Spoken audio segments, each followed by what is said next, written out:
Donc le sujet du jour concerne une solution de protection pour les magasins d'alimentation des machines d'emballage secondaires et tertiaires. Alors, comment se présente la situation? Donc, on voit ici sur l'écran un petit dessin d'une machine d'emballage au niveau du poste de chargement et d'alimentation en carton, on va dire. La situation est la suivante, c'est que tant que l'orifice n'est pas obstrué par des cartons, il y a possibilité d'atteindre les éléments dangereux à l'intérieur de la machine. Hein, et donc, c'est ce sur quoi nous allons travailler ce matin. En ce qui concerne les exigences de sécurité, alors si on fait référence aux normes concernant les postes d'alimentation d'emballage, on a une norme qui s'appelle la EN 415-7 qui concerne la sécurité des machines d'emballage secondaires. Et ce qui est indiqué dans cette norme, c'est que les ouvertures des structures de protection doivent être protégées par le maintien à distance de l'ouverture. Il s'agit d'une ouverture qui permet d'accéder aux éléments dangereux et mobiles à l'intérieur qui peuvent être utilisés pour de la maintenance ou pour toute autre raison. Donc, dans l'objectif, il est de maintenir une distance minimale de cette ouverture, soit par un tunnel mécanique, soit par un dispositif de protection, ce qu'on appelle un ESPE, Electrosensitive Protective Equipment, approprié. Alors, en l'occurrence, un ESPE, c'est un barrage immatériel si on veut simplifier le jargon. Pourquoi la distance minimale doit être respectée? Si on prend des solutions conventionnelles du type tunnel mécanique, et donc on fait référence à la norme EN ISO 13857, la longueur de ce tunnel doit être d'environ 850 mm, de manière à éloigner le bras de la personne qui tente d'atteindre les éléments à l'intérieur. Et donc, la norme décrit que la taille d'un bras, de manière normative, est de, au minimum, 850 mm. Alors, cette solution, elle est extrêmement conventionnelle, elle est fonctionnelle, on va dire. Néanmoins, il y a un certain nombre de contraintes ergonomiques qui font que, dans le cas où on utilise cette solution-là, le réapprovisionnement du magasin est extrêmement malaisé pour l'opérateur qui réalise l'opération. Il y a également des contraintes au changement de format, c'est-à-dire que quand vous avez des tailles de carton qui sont différentes, si on veut obstruer exactement la taille de l'orifice, il faut que dans ce cas-là, coder des tunnels de diverses formes et diverses tailles. Ce qui implique des contraintes, par exemple, pour la maintenance, qui sont que si on veut réaliser une opération à l'intérieur de la machine via cet orifice, il faut démonter le tunnel pour accéder au mécanisme. Donc ça, c'est la première solution. Si on prend la deuxième solution, que j'appelle également conventionnelle, avec un barrage immatériel, on a également l'obligation d'avoir une distance minimale et là on se réfère à la norme EN ISO 13855 qui concerne les distances de sécurité. C'est-à-dire que pour que la machine ait le temps de s'arrêter avant qu'on accède au point dangereux, on doit prendre en compte les vitesses, ce qu'on appelle les vitesses d'approche au sens de la norme EN ISO 13855. Et la formule de calcul est la suivante: la distance de sécurité S est égale à 1600 T, donc c'est la vitesse d'approche d'un bras, plus 8 fois D-14, D étant la résolution de la barrière immatérielle. Un point qui est extrêmement important, c'est que le barrage immatériel, tel qu'on le voit sur le dessin en haut à droite, il doit être positionné de telle manière que la longueur de la pile de carton soit d'une épaisseur plus petite que la position à laquelle se trouve la barrière. Sinon, la machine ne pourra jamais démarrer puisque les cartons obstrueront l'espace entre l'émetteur et le récepteur. Alors, ça offre un peu plus de possibilités et de flexibilité au changement de format du carton. Néanmoins, il reste des contraintes ergonomiques puisqu'on a toujours des protecteurs latéraux qui empêchent d'accéder aux points dangereux et le réapprovisionnement du magasin reste toujours aussi malaisé que dans l'application précédente. Et auquel cas, on a toujours des contraintes pour la maintenance qui sont qu'il faut démonter les protecteurs pour pouvoir accéder au mécanisme. Alors, certains ont déjà réfléchi à d'autres solutions et en l'occurrence, une pile de carton, elle peut faire que il s'agit d'un protecteur naturel. C'est-à-dire que si vous avez des cartons devant le trou qu'il y a en face de vous, s'il y a des cartons, vous ne pouvez pas mettre la main dedans. Alors c'est une bonne idée, néanmoins, elle a besoin d'être travaillée et maîtrisée au sens de la sécurité. Voilà, hein, ce que je décrivais à l'instant, et cette situation-là, c'est que tant que vous avez des cartons devant le trou, vous ne pouvez pas mettre votre bras dans le mécanisme. Alors, sous-entendu aussi que la rigidité des cartons soit suffisante pour que vous ne passiez pas à travers. Si les cartons ou les papiers, on va dire, sont trop fins, en poussant, vous allez traverser le papier ou traverser le carton ou le pousser à l'intérieur et donc accéder au mécanisme à l'intérieur. Donc, tant qu'il y a des cartons, tout va bien, la machine peut fonctionner.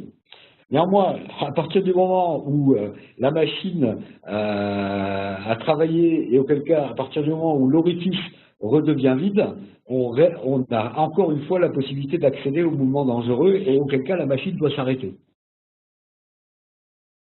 Et en conséquence, si chaque fois que le magasin est vide, la machine doit être arrêtée, on a une forte baisse de la productivité puisque on ne produit plus à ce moment-là. Alors, qu'est-ce que SICK propose aujourd'hui? Alors, la réflexion telle qu'on l'avait au départ, hein, elle demeure. Hein, le matériau constitue une excellente protection naturelle et on va voir comment SICK a apporté de l'intelligence et des solutions sûres de manière à vous apporter une solution convenable pour cette application-là. La solution s'appelle le Self-Guard Detector.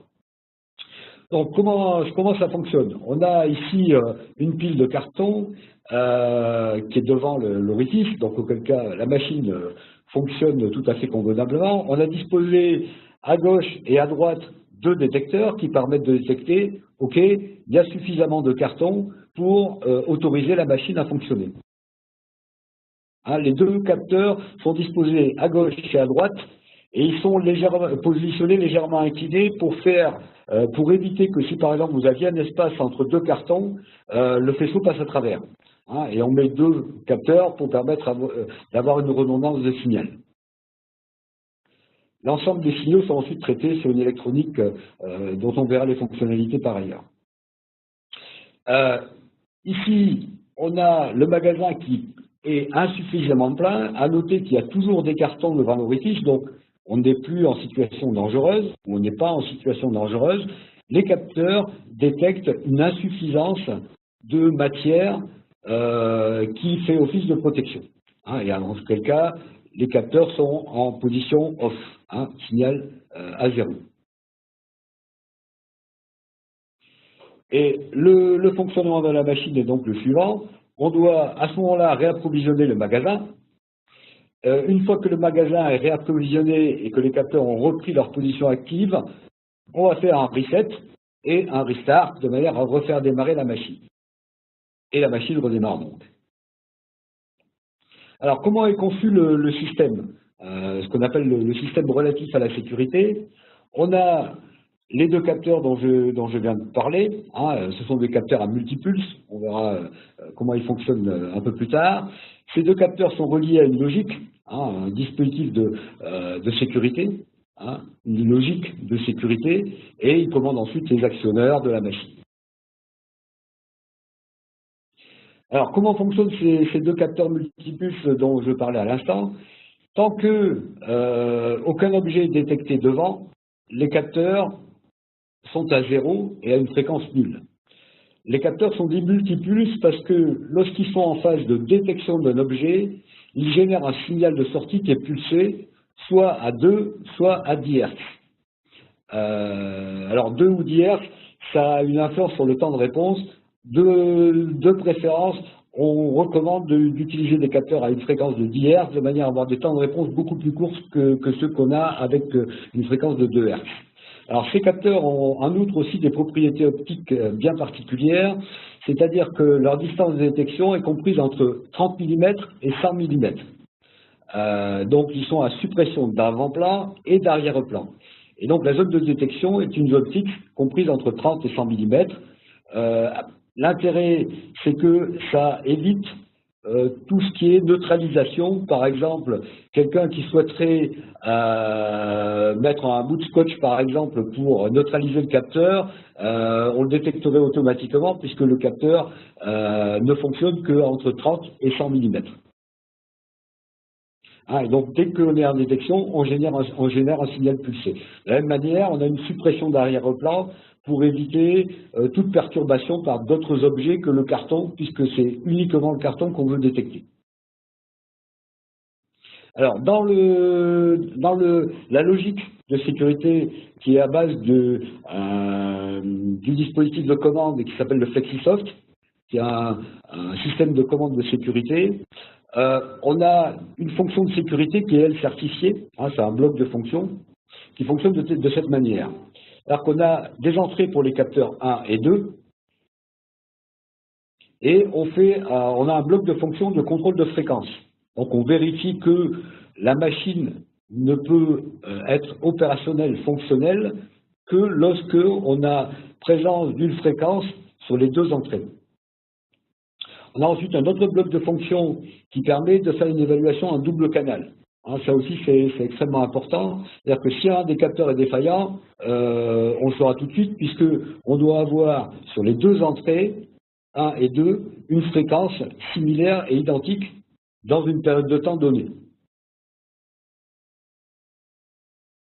Alors, c'est une solution qui a été certifiée PLD selon EN ISO 13849, SIL2 selon la 61508.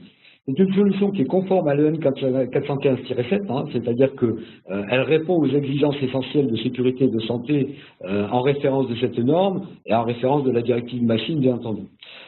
Un des gros intérêts, c'est que, comme c'est une solution certifiée, pour tous les constructeurs de machines ou pour tous les gens qui souhaitent intégrer cette solution, le calcul du niveau de performance ou le calcul du niveau de SIL est simplifié. Vous n'avez pas besoin de refaire tous les calculs avec les éléments, avec la logique, avec tous les éléments qui composent cette fonction de sécurité. Ce qui vous confère un gain de temps pour la rédaction du dossier technique. Vous n'avez pas besoin de justifier le niveau de sécurité à votre niveau. Nous l'avons fait pour vous. Et c'est une solution qui a été certifiée par le TÜV en Allemagne, qui est l'organisme choisi par SICK pour la certification de la plupart de nos composants de sécurité. Alors, un des gros avantages de cette solution-là, c'est qu'elle offre des coûts de mise en œuvre qui sont extrêmement réduits et un gain d'espace. Alors, qu'est-ce qui est réduit? C'est qu'il y a simplement 2 capteurs qui sont à monter sur la machine, il n'y a que 2 câbles à raccorder. On a un contrôleur de sécurité qui se situe en armoire. En général, sur ce type de machine, les armoires sont à proximité, ce ne sont pas des machines qui sont très très grandes, donc la longueur des câbles est extrêmement réduite. Et pour la partie logicielle, puisque le système de commande de sécurité FlexiSoft, c'est un système qui se configure à base du logiciel, ce qu'on vous apporte, c'est la possibilité de télécharger gratuitement le logiciel applicatif correspondant à la fonction Safeguard Detector. Alors, un des gros avantages également, c'est que c'est un système qui est adaptable et modulaire.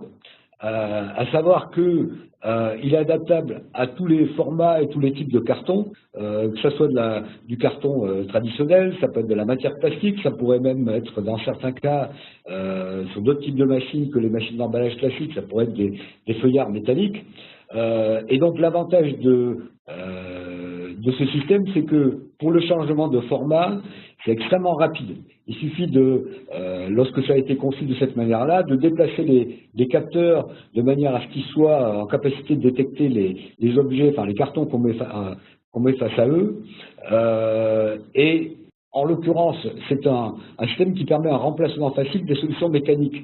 C'est-à-dire que pour tous les gens qui aujourd'hui ont des machines avec des solutions mécaniques ou, comme je l'ai dit tout à l'heure, avec des barrières immatérielles traditionnelles, il est extrêmement aisé de remplacer ces systèmes-là par le Safeguard Detector, encore une fois avec simplement 2 capteurs, un système de commande de sécurité et un logiciel qui est téléchargeable. Le tour est joué relativement rapidement. Alors aujourd'hui, ce qu'il propose en plus, c'est un package applicatif sous une seule référence. C'est-à-dire que pour les gens qui veulent commander la fonction Safeguard Detector, qui est composée de 2 cellules multipulses, un système de commande FlexiSoft, ainsi que la partie logicielle, il y a une seule référence pour passer votre commande. C'est notamment intéressant pour les gens qui veulent faire du rétrofit. Vous n'avez pas nécessité à aller consulter énormément de documents pour trouver vos références. Alors, un des avantages également, c'est que pour des machines, avec le FlexiSoft, vous pouvez traiter et gérer la fonction Safeguard Detector, mais vous pouvez également étendre à d'autres fonctionnalités. Par exemple, vous pouvez traiter les autres fonctions de sécurité de votre machine, comme les lignes d'arrêt d'urgence, les lignes qui concernent les détecteurs pour les protecteurs mobiles, etc., etc. Le FlexiSoft, le système de commande de sécurité FlexiSoft, c'est un système qui peut être étendu jusqu'à 128 entrées-sorties, ce qui vous permettrait de gérer l'ensemble des commandes relatives à la sécurité de votre machine. Intérêt, c'est que avec ce système-là, vous avez une rentabilité immédiate. C'est-à-dire que tous les inconvénients que j'ai décrits tout à l'heure pour les changements de format, la difficulté d'accéder à la machine pour la maintenance, etc., sont réduits à minima. Et donc votre productivité est grandement améliorée. La machine ne va être arrêtée que pour remplir à nouveau le magasin. Ce qui se fait extrêmement rapidement, et on a vu tout à l'heure, une fois que le magasin est rempli, que les capteurs sont à nouveau en détection, on procède à un réarmement et à un redémarrage de la machine. Ça ne prend que quelques minutes, voire quelques secondes. Alors voilà ce que je souhaitais vous dire aujourd'hui. Alors, on a été un peu plus rapide que ce qu'on l'est parfois dans ce genre de conférences. C'est vrai que le sujet est assez simple. C'est d'ailleurs son grand avantage, c'est que comme il est simple, on n'a pas besoin d'énormément de temps pour en parler. Je me permets de vous rappeler que SICK offre des solutions de sécurité, mais également des services à l'attention de tous les gens qui ont besoin d'un support expert pour la sécurité des machines, donc soit des formations ou des séminaires, également des prestations de consulting ou d'engineering, de manière à définir avec vous les éléments qui peuvent vous apporter des solutions confortables et sûres pour vos machines, et également pour ceux qui le souhaitent, des inspections réglementaires à la première mise en service ou au cours du cycle de vie de la machine. SICK, on a un label qualité qui s'appelle Verify Safety, qui est un label qui spécifie notre indépendance vis-à-vis de la sécurité des machines. Tous nos experts sont certifiés et ils ont l'obligation à procéder à leurs travaux concernant la sécurité, de travailler en toute indépendance. Donc ceux qui pourraient en douter encore, ça fait partie des exigences que nous avons mis en place. Voilà. Pour ceux qui auront apprécié cette conférence, mais également qui souhaitent s'informer sur les conférences précédentes qu'on a proposées, vous pouvez vous abonner à notre chaîne YouTube. La conférence est enregistrée et sera disponible extrêmement rapidement. Alors si ce n'est cet après-midi, au plus tard demain, vous pourrez, si vous le souhaitez, vous la remettre en mémoire. Et si vous souhaitez également avoir des informations sur les prestations de services, vous avez ici le numéro que vous recevrez avec la présentation cet après-midi.